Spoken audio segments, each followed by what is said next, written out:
Olá, pessoal, tudo bem? Eu sou Ana Prado, editora do Guia do Estudante, e hoje a gente está aqui para conversar mais uma vez sobre o livro Terra Sonâmbula, do Mia Couto, que foi o livro do clube, né, do mês de abril. E dessa vez a gente vai conversar com a professora Maíra, que é professora de literatura do cursinho Oficina do Estudante, Maíra Freitas. Obrigada pela presença, Obrigada professora. pelo convite. Então, dessa vez, a ideia é focar em como os vestibulares podem cobrar a obra, né? No live da semana passada, que vocês podem ver no nosso Facebook, a gente conversou sobre a experiência enquanto leitoras mesmo do livro. A gente comentou alguns trechos que a gente gostou, a gente falou sobre como a gente se sentiu lendo a obra. E aí, dessa vez, a gente vai pegar alguns aspectos mais contextuais, enfim. Vai mostrar para vocês o que vocês precisam saber sobre a obra para os vestibulares. Então, professora, para a gente começar, né? Bom, o livro, a gente já falou no outro live, mas é importante lembrar, ele foi publicado em 1992, o Mia Couto é moçambicano e ele trata dessa época da guerra pós-independência, né, de Moçambique. Guerra Civil. A Guerra Civil, que durou, que acho que uns 15 anos. 16 anos. Uns 16 anos.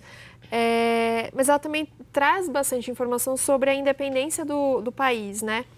Então, assim, será que você pode comentar um pouco sobre esse contexto histórico e sobre a importância do aluno entender esse contexto histórico para entender a obra? Sim. Bom, pessoal, espero poder ajudar vocês um pouquinho. A gente está lá em Campinas, no Oficina de Estudante, eu sou professora de literatura, sou a Maíra.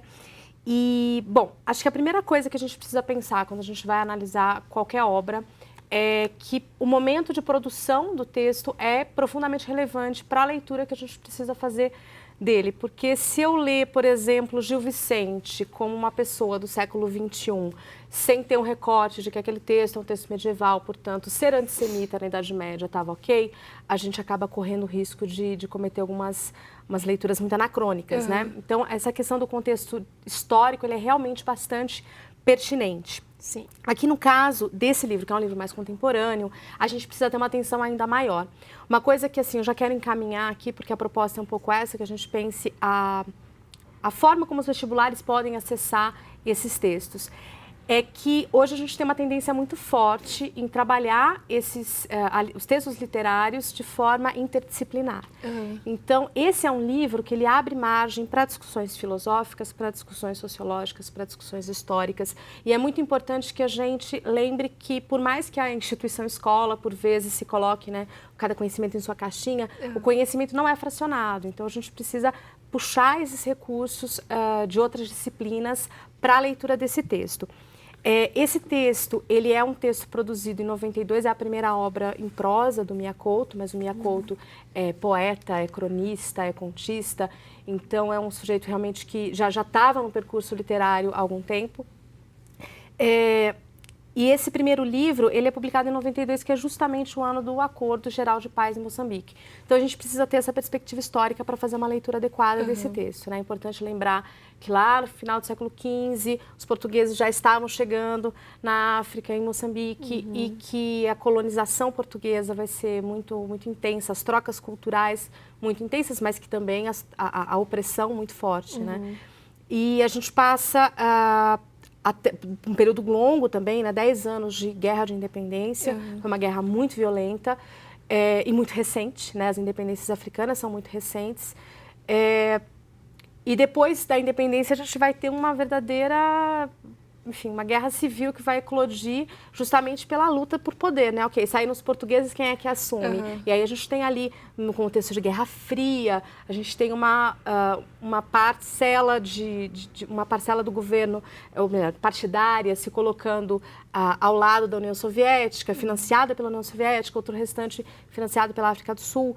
E essas tensões, elas vão gerar uma instabilidade socioeconômica, uma instabilidade cultural e um contexto de guerra muito violenta. Foi uma guerra que matou muitas pessoas.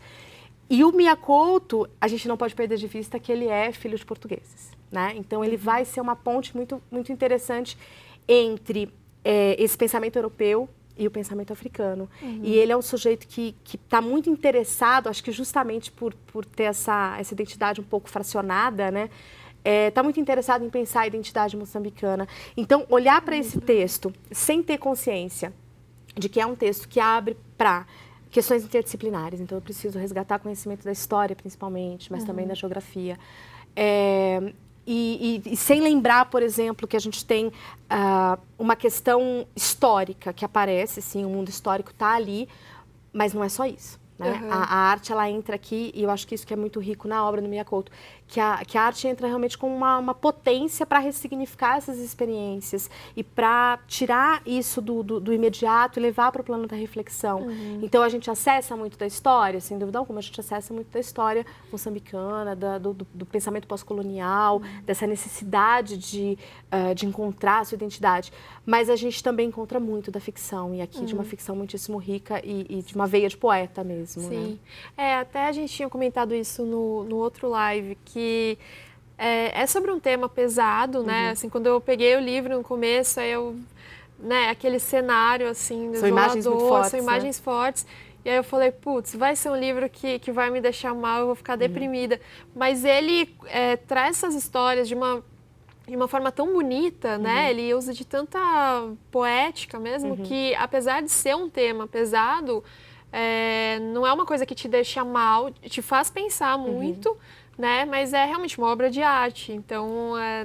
Mas é engraçado você falar dessa questão da poética, porque não é só isso, não é só ele usar recursos poéticos, imagens e metáforas, imagens poderosas, mas eu acho que passa muito por uma consciência que o Miyakoto tem de que é possível reumanizar através da arte.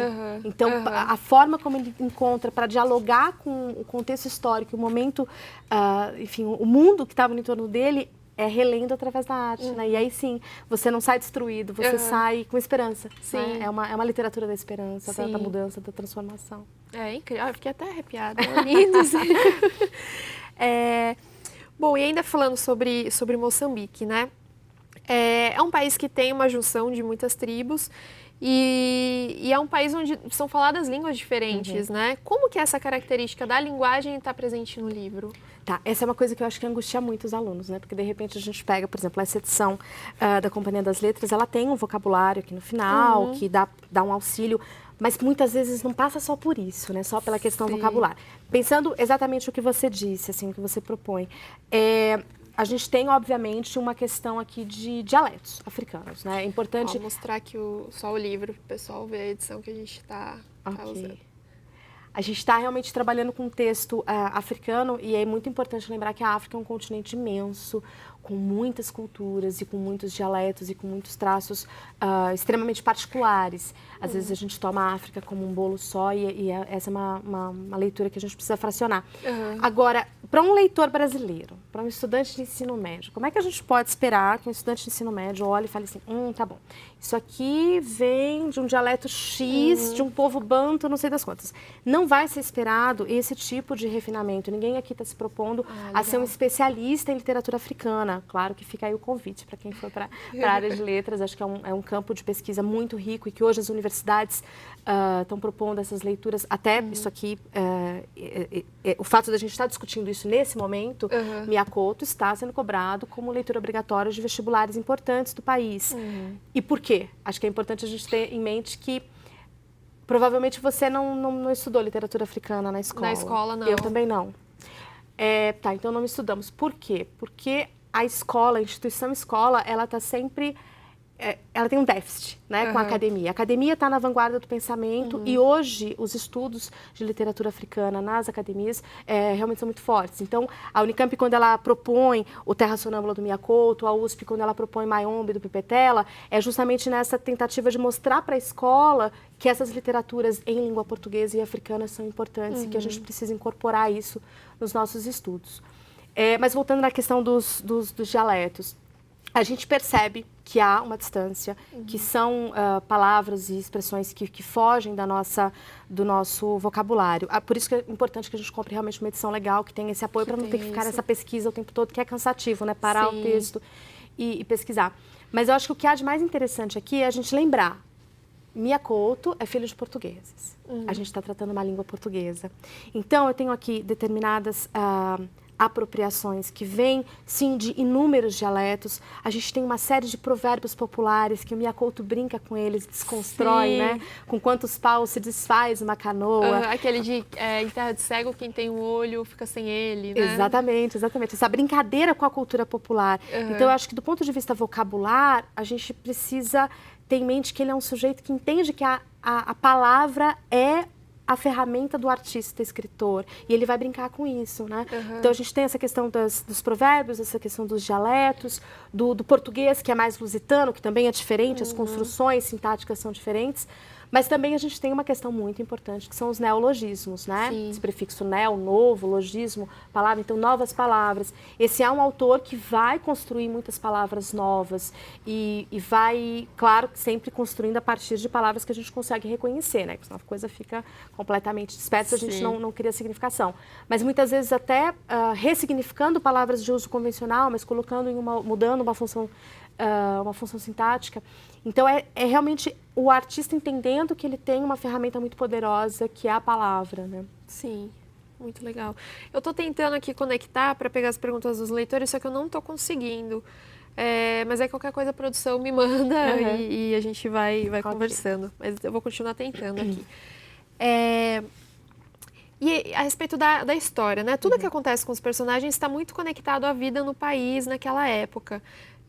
A gente tem a experiência do Tuahir, que é um menino mais novo, com o Muidinga. Ao contrário. Ao contrário. O Muidinga é o menininho, o Tuahir é o senhor idoso. Isso pode ser uma analogia ao momento pelo qual Moçambique estava passando? Com certeza, né? A figura de um menino que é guiado por um senhor é bem explícita essa questão do novo e do velho, né? Do país que estava desaparecendo, que é o Tuahir, que está doente já, que a gente vai acompanhar essa saga dele, basicamente na direção da morte, mas é ele quem salva o menino do envenenamento, né? Ele vai resgatar o Mundinga, aliás, ele vai enterrar o Mundinga, achando que o Mundinga está morto, e percebe que não, que ele estava vivo. Então aqui a gente tem um simbolismo muito forte, sim, que é essa questão da tradição, da cultura popular, levando, né, esse novo Moçambique pela mão. E o menino não tem memória. Acho que isso é muito significativo, porque aqui a gente entra numa questão do eixo temático desse livro, que não é só a questão da guerra. O grande tema desse livro, eu até não acredito que seja a guerra, mas sim a questão da identidade. Uma pessoa que não tem memória não sabe quem é. Então, o que o Mundinga pede para o Tuahir é: me ajuda a achar minha família. E, no fundo, ele vai acabar percebendo que o Tuahir é a família dele, né? Então, esse processo é realmente de uma busca de identidade. Falei no princípio que o Miyakoto, ele é poeta também, e ele começa a produção dele bem antes com poesia.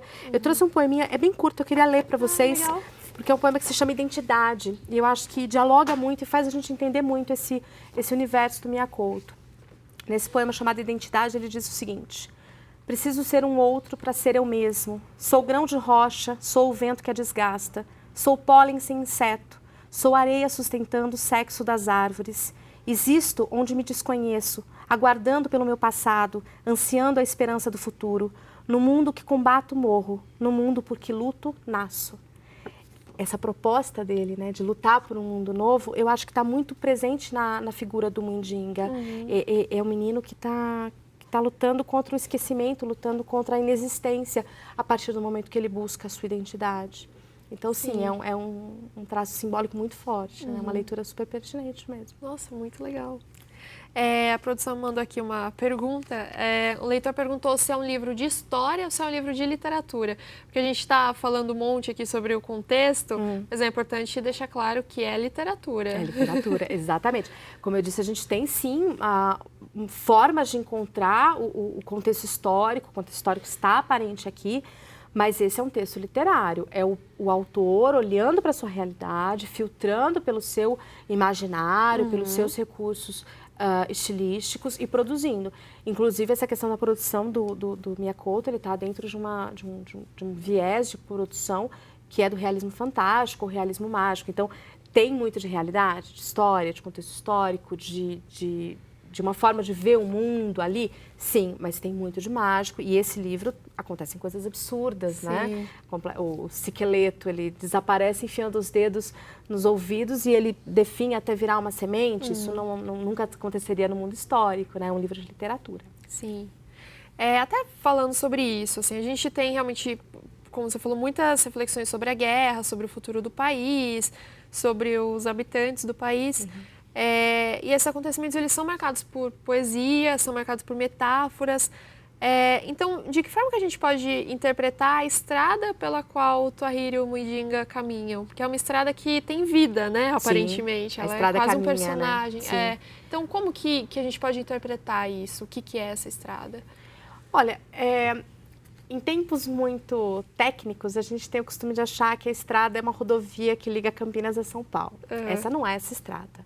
Essa estrada é um percurso, né? É o tempo para esse menino ler os cadernos do Kinzo, se reconhecer ali, se entender Gaspar e encontrar a sua identidade. E é o tempo também do Tuahir captar que realmente aquele Moçambique estava indo embora, né, que estava surgindo um outro.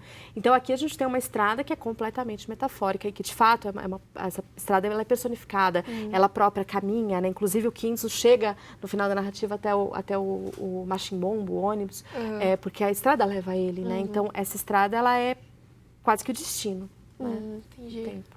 Legal. Bom, e ali a gente tem história, a gente tem uma história dentro da história, né? Porque tem os cadernos do Kinzo que vão se intercalando com o caminhar do Tuahir e do Muidinga. Como que a gente pode entender essa linha temporal e narrativa da história? Assim, que dica que você pode dar para o estudante não se perder muito, assim, o pulo do gato está aí, né? O pulo do gato está realmente no tempo. É bem importante, assim, quando a gente olha para um texto em prosa, que a gente pense, por exemplo, foco narrativo, tempo, espaço, personagens centrais, começa a delimitar essas questões. Mas o tempo aqui é complicado, porque a gente tem, na verdade, narrativas paralelas. Cada um dos capítulos se refere a... A gente tem primeiro capítulo, primeiro caderno de Kinzo, e aí eles são nomeados. Então, a gente sempre tem um capítulo que se refere ao caminho, ao percurso do Muidinga e do Tuahir, e uma leitura de um caderno, que é um registro, é um diário do que teria acontecido com o Kinzo. Quando eu vou dar essa aula, a aula desse livro, eu sempre opto por trabalhar primeiro a narrativa do Kinzo e do Muidinga, do Muidinga e do Tuahir, e depois os cadernos. Essa é uma opção que eu faço porque eu acho que fica mais claro para o aluno que leu, ele conseguir concatenar as histórias. Entendi. Mas enquanto processo de leitura, a gente perde muito se a gente fizer isso, né? Porque a gente perde justamente o entrecruzamento que existe ali. Então, como é que a gente pode pensar o tempo? Acho que tem várias questões aqui. Primeiro, ter consciência que por mais que essa história se passe durante a guerra colonial, a gente não sabe exatamente quando. A gente não sabe nem sequer se o tempo está passando ali. Ou talvez ele esteja passando rápido demais. A questão temporal ela fica muito dispersa quando a gente pensa no tempo da história, né, intradiegético. Mas se a gente pensar essa questão dos encadeamentos temporais, tem o tempo da caminhada desses dois personagens, o Muidinga e o Tuahir, mas tem também o tempo dos cadernos do Kinzo, ele contando a história dele. Só que ao final da narrativa esses tempos se misturam, a gente tem uma dobra temporal, né? Então, sei lá, aí a gente pode linkar com N questões da filosofia, né? Pensar, por exemplo, as espirais diferenciais que o Foucault propõe na arqueologia do saber. A gente volta no tempo, mas a gente volta diferente, porque no final da narrativa tem o Kinzo sendo levado pela estrada até o lugar onde ele ia deixar os cadernos, mas ele encontra o Muidinga com os cadernos já na mão. Então é um tempo impossível, né? E isso dá um nó na nossa cabeça. Qual é a minha sugestão? No processo de leitura, tenha paciência. Tenha paciência, porque é uma leitura muito fluida, uma leitura muito gostosa. Tenha paciência que a gente tem no cinema, quando a gente assiste um filme completamente desbaratinado, como, sei lá, Memento ou Efeito Borboleta. A gente pode se permitir isso. Tem resposta para esse tempo? Não tem. É um tempo lendário, né? Um outro tempo. Nossa, é uma bela dica, né? No cinema você não tem muito o que fazer, né? Não dá para você ir a gente aceita, né? É verdade. Muito bom. Bom, e a história do livro, ela traz vários mitos, né? Várias narrativas. Tem uma narrativa fantástica. Tem o caso do do irmão do Kinzo, que talvez vire galinha, tenha virado galinha. E aí a gente consegue fazer assim um paralelo, não sei, isso lembra muito as narrativas fantásticas de outros escritores latino-americanos, né? Tem o Jorge Luiz Borges, o Garcia Marques, você mesmo a gente estava conversando agora no começo. Só que também tem alguns elementos que fazem lembrar o Guimarães Rosa, né? Como neologismos, a sonoridade de algumas palavras. Que conexões que a gente pode fazer? Acho que é legal você comentar um pouquinho sobre os latino-americanos, mas, enfim, eles não caem no vestibular, então é legal focar no Guimarães. Mas o que você acha que é legal de comentar sobre isso? Tá. Eu acho que, assim, pensar o movimento do realismo fantástico, ele é um movimento que surge na América do Sul, né, latino-americano. A gente tem, de fato, o Jorge Luiz Borges, que é um grande contista, não só contista, mas os contos de realismo fantástico são impressionantes. O Gabriel Garcia Marques, que é uma influência muito importante. Mas o realismo fantástico ele acaba sendo mais absorvido pela Europa. A gente pegar, por exemplo, o Italo Calvino, que é um italiano, com suas Cidades Invisíveis. Aquilo ali é realismo fantástico da melhor qualidade. O Guimarães ele é um problema, porque ele é um problema e é uma solução. A Betânia que fala, né, que para falar de Guimarães tem que falar de pé. Ele é enfim, um criador belíssimo. O Guimarães, ele traz um tanto de fantástico, sem dúvida alguma. Mas ele está muito mais vincado em uma questão de um regionalismo criativo, de entender o que há de poderoso na cultura popular, de místico. Ele vai mais pela via espiritual. O Mia Couto, ele ultrapassa isso, porque o Mia Couto vai, de fato, para o fantástico que é absurdo. Que é uma coisa que o Guimarães flerta muito pouco. Mas tem, sim, uma relação muito nítida, e aí pensando nos vestibulares, é importante porque o Guimarães está sendo cobrado na Unicamp e na USP. A Unicamp está cobrando uma novela, que é A Hora Veja Augusto Matraga, mas a USP está cobrando o livro todo, Sagarana, que são 9 novelas. Qual é o ponto? De fato, o neologismo, essa potência criadora, essa liberdade, né? Liberdade de criar ato de palavra, né? De fazer da palavra uma coisa nova. Mas, além disso, o Guimarães, assim como o Mia Couto, relê traços da cultura popular. Né? Então, quando a gente pensa nos provérbios, o Guimarães também vai se utilizar muito disso. Então, tem, sim, pontos de contato. Essa questão também de uma coisa um pouco mais transcendental. Eles acabam dialogando, sim. É que o Mia Couto é mais radical, ele vai mais pro absurdo, né? Entendi. Aproveitando até que também me perguntaram, a FUVEST pede Mayombe do PPTela, acho que talvez outros vestibulares peçam também. Bom, o PPTela é angolano, né? Sim. A gente está falando de outro país, mas essas duas obras têm pontos em comum? Tem sim, porque no caso o Mia Couto, ele foca a sua narrativa em um momento de guerra civil. Já o PPTela não, ele está pensando a guerra de independência mesmo, então o conflito entre os grupos africanos e os portugueses. O livro do PPTela, o Mayombe, ele é muito mais histórico. Então, o Mia Couto, ele é mais abstrato, ele vai mais para a fantasia. Já o PPTela não. Inclusive, o PPTela foi um combatente, então ele fala também do lugar de quem vivenciou aquelas questões e ele se interessa muito em descrever os combates. É uma narrativa bem mais realista do que o Mia Couto, que é muito mais fantástico. E é então um cenário que está um ponto antes, né? Eles ainda estão Sim, o contexto é anterior. O contexto histórico é anterior. Aqui o que é importante a gente pensar, assim, a relevância da literatura africana para esses dois vestibulares estarem pedindo literaturas desse tipo nesse momento. Mas uma leitura interdisciplinar muito pouco provável que aconteça, porque são vestibulares independentes hoje. Entendi, sim, é verdade. Tá. E aí agora falando do título, né? O tempo está quase acabando. Terra Sonâmbula, fala muito sobre a obra. E a gente pode considerar que essa terra é uma referência a Moçambique? E se for, qual que é o sentido de sonâmbula? Como que você explicaria? Se a gente pensar que o Kinzo, ele é levado pela estrada, então esse ambiente ele é personificado, esse ambiente molda determinadas ações. No caso,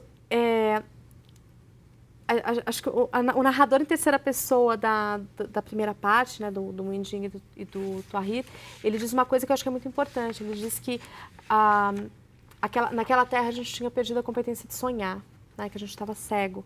Então, é como se as condições tivessem impedido, mas a Terra estivesse se modificando, a Terra estivesse trabalhando para voltar a uma situação mais poderosa, mais esperançosa. Então, no caso, acho que é um pouco essa coisa até meio maternal, assim, da Terra cuidando das pessoas. Vocês estão brigando aí em cima, crianças, mas eu estou acordada, eu estou fazendo acontecer, né? Acho que a gente pode ler um pouco por aí. Muito legal. A gente precisa terminar. Eu tinha até buscado algumas questões de vestibulares, então só para vocês terem uma ideia, né, tem a Unicamp, né, que em 2016 ela teve uma questão sobre isso, a UERJ teve, acho que, não sei se foram 3 ou 4 questões, a FEI tem 20 questões sobre o livro, então assim, é uma obra que aparece em vários vestibulares, acho que vale vocês darem uma pesquisada, uma lida no manual ali do vestibulando de cada prova que vocês forem prestar. Não vai dar tempo da gente comentar sobre isso. Quer dizer, se você quiser, a gente tinha até falado sobre uma dessas questões, se você quiser falar um pouquinho rapidinho sobre uma delas, tudo bem. Mas só para avisar que a gente vai postar no site essas perguntas para vocês terem uma ideia, né? Acho que é importante também estudar respondendo perguntas que já foram feitas. Então, ainda hoje a gente vai soltar o link aí para vocês verem essas perguntas. Qual que tinha sido a questão que você achou legal comentar? Não, acho que eu posso fazer um comentário um pouco mais geral, na verdade. Os textos literários, eles acabam sendo cobrados nos vestibulares ou como base para uma questão de interpretação de texto, ou como base para uma questão de gramática. Mas uma coisa que tem sido muito forte são as questões intertextuais. Então, no caso, por exemplo, do Mia Couto, a gente pode esperar alguma leitura intertextual com o próprio Guimarães? Sim, o vestibular da Unicamp está cobrando os 2 textos. Então, acho que essa questão de linkar, né? Eu acho que a principal dica que eu posso dar é tirem os conhecimentos das gavetas, relacionem os conteúdos, eles dialogam, são bases de um mesmo conhecimento. E só antes da gente fechar, eu queria deixar aqui uma indicação. Tem uma conferência que está na internet, inclusive está na página do Mia Couto, em vídeo, que se chama Repensar o Pensamento, e que é uma aula sobre pensamento contemporâneo. Eu acho que vale muito a experiência. Legal. São 28 minutos, é um bom investimento. Repensar o pensamento. Repensar o pensamento, exato. Acho que super vale o visionamento. Muito legal. A gente também vai coloquem lá. Colocar no site. Então, muito obrigada, professora, por participar. Foi incrível a conversa. Obrigada. Pessoal, obrigada por assistirem. E então fiquem ligados que a gente ainda vai falar mais um pouquinho sobre o livro aqui no comecinho deste mês. Tá bom? E logo a gente lança o livro que a gente vai discutir no finzinho de maio também. Então, tchau. Tchau, boas leituras.